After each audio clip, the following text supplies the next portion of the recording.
Hello again. So, blend number 2 of our little blended run, which is Antiquary, or Antiquary, as some people do call it. May even be the proper pronunciation, but I call it Antiquary.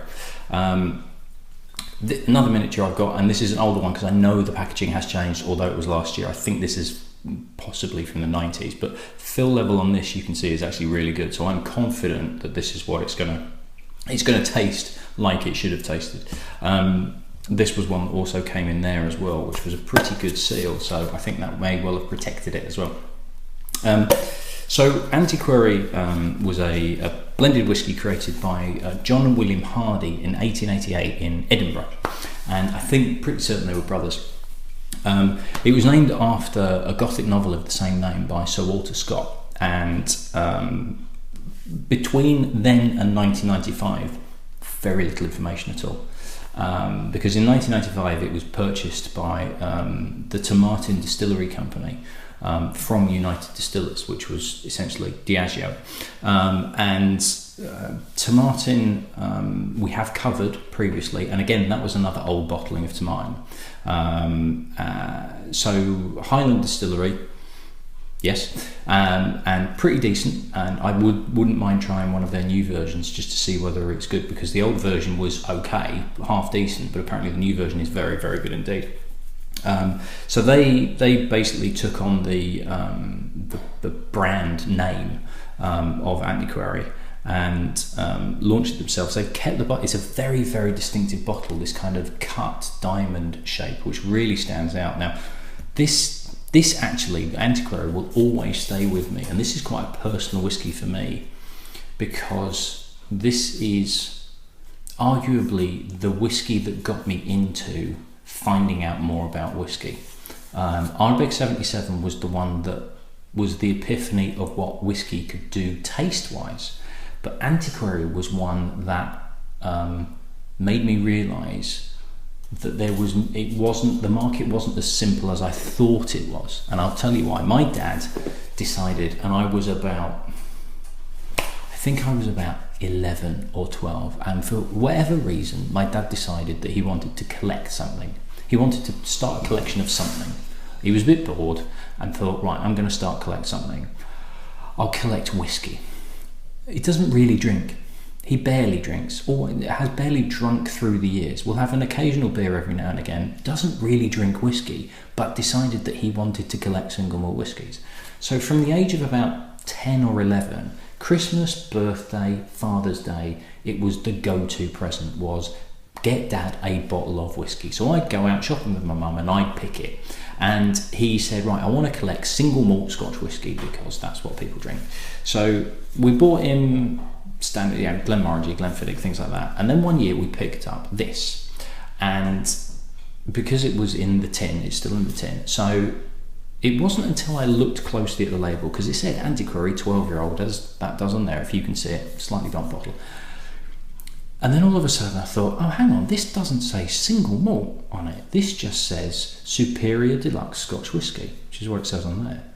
So I was like, is this actually a single malt? Because it looks like a single malt. It's 12 years old. It's got an age on it. And me being relatively, I must have been about 13, 14 at the time. And I'd gone around the shops with Mum, and we'd gone into the supermarkets, and there's all the whiskies, and there's single malt, and they're all together. And it was like, well, it's got an age statement on it, and it was quite cheap, so we'll get it. And then it was only when, like, looking at the label and reading it properly, it was like, well, this doesn't say single malt. Is it actually a single malt? Did a bit of research. Turns out it's not. It's a blended whiskey. I didn't know blended whiskies could have age statements. Well, how does that work? How does a blended, if it's got different whiskies in, how can it have an age statement if they're all from different places? And it was this particular one, this particular name and brand was the whiskey which made me realise that marketing was starting to play a little bit of an element, and you could put things on the label that could, the way you wrote it, or the font that you used, or the way it was laid out, could make it seem like something it wasn't necessarily true. So Antiquary was doing a very, very good job at looking like it was a single malt whiskey, even though it wasn't. So that's why it's personal to me. It's been a long time since I've tried it. Vague recollections of not thinking that much to it, but we shall see. So as a brand, it's big in the UK. Now they have just relaunched a complete repackage of it. So if you're looking for it on the shelf now, you're looking at this. And I'll put the picture of the 3 bottles up because there are three. There are 3 in their standard range. There is a non-age statement version, which is in the red label. Now I'm fairly certain that the non-age statement is relatively new because I thought it was always a 12-year-old. I could be wrong. Probably am. Usually are. There's a 12-year-old in the black, and then they do a 21-year-old as well. There's some other aged versions as well, but they're more limited edition. It's quite a high malt content in this. It's about 45% malt content, so it's 45% malt, 55% grain, which is pretty high for a blended whiskey. There's about 25 to 30 malt whiskies involved, and they are from all over the place. As you would imagine, quite a large chunk of that's going to be tomatin, but they are using there's like Cragganmore, there is an island in there, there's a few others as well. So there is, there's a number of different decent single malt distilleries in there. And apparently, I read that the grain whiskies are from Port Dundas and Cameron Bridge. So you're looking at, for the no-age statement, you're looking at about 20 quid, whereas the 12-year-old, you're looking at about 30. So in terms of history of the brand, that's about it.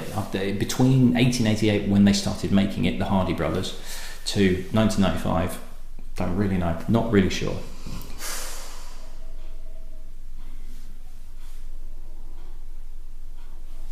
It's not a bad balance actually. There is a harshness of grain, and I think this is going to be a recurring thing, just as Christmas cake was when I was doing my bourbons. You're going to find the more grain that's in it, particularly in blended whiskies, it's going to be either there's going to be this kind of metallic-y, juicy, harsh edginess to it of the grain whiskey, depending on how much grain is giving an influence, and also this, and I will always describe it as plasticiness of what seems to be an overabundance of caramel colouring. Now, as I've stated a few times before, the use of caramel colouring I am less bothered about than some people, because they're doing it. So if it's affecting the flavour, they're doing it to a detriment. And I do feel like sometimes if they're using too much caramel colouring, it does actually affect the flavour. But in other cases, it bothers me less. If it's not that obvious, if I can't tell with the flavour, if I don't get this plasticiness and they've added colouring or they haven't, I'm less bothered than some people. Some people really hit up about it. I understand where they're coming from. I just think there's more important things to be worried about in the world generally than colouring in whiskey. So this probably has got colouring in, but to be honest, on the nose I'm not really picking that up. There is a very soft smokiness to it, and there is a juicy candied sweet, but it's in the background. It's quite sharp though. There's a citrusiness in it as well, but it's quite a sour lemon. Yeah, a sour lemon that's almost dangerously getting close to kind of that fairy liquid lemon cleaner. It's not quite, but it's nearly there. It's a little bit too sharp. It's not bad. It's not a badly balanced nose.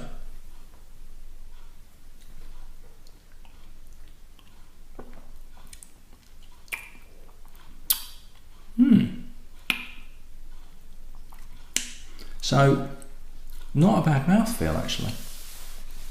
And there is a subtle smokiness to it. And this is a ashy post-barbecue smokiness. This isn't a roaring bonfire and a roaring log fire. This is slightly more ashy. This is when the embers have died down. There is a fudge character to it as well. There's a soft maltiness. Little bit of this lemon comes through as well, but it's not a sour. It's like a subtle underscore of fresh lemon zest right underneath everything else.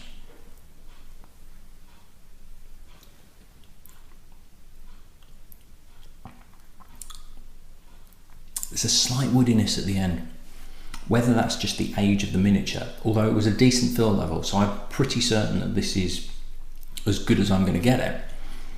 Right at the back, slightly drying on the finish as well. Could do with being a little bit softer on the finish. It's a little bit dry sort of drying my mouth out. Just not quite balanced enough on the end. But to be honest, the main central part of the palate is actually pretty pleasant. There's a nice range of flavours in there. There's a nice soft smokiness. There's a nice maltiness sort of streaming through the middle. And then there's this really gentle undercurrent of like fresh lemon zest. It's pretty pleasant indeed. It makes me intrigued to think what the 21-year-old would be like, because I think the 21-year-old could well knock all those edges down. Hopefully the 21-year-old really knocks down that dryness at the back, mellows everything out, gives you a much more of a bulkier mouthfeel, and I think that could be an absolute cracker. I don't know how much the 21-year-old is, but it might be worth checking that out. All in all, it's a pretty solid blend. It's not mind-blowing, and it's not going to change your world, but it's pretty dependable. And you know, as a presence, okay, you know, it's changed slightly for that, but it's still, if you were doing this as a present for somebody that you knew drank whiskey but you had no idea what they liked, but you wanted to give them something that looks a bit different, I honestly don't think you'd have a problem with that at all. Yeah, that's all right. That's not too bad at all. Right, so we're off on the blends. I shall see you at the next one. Cheers.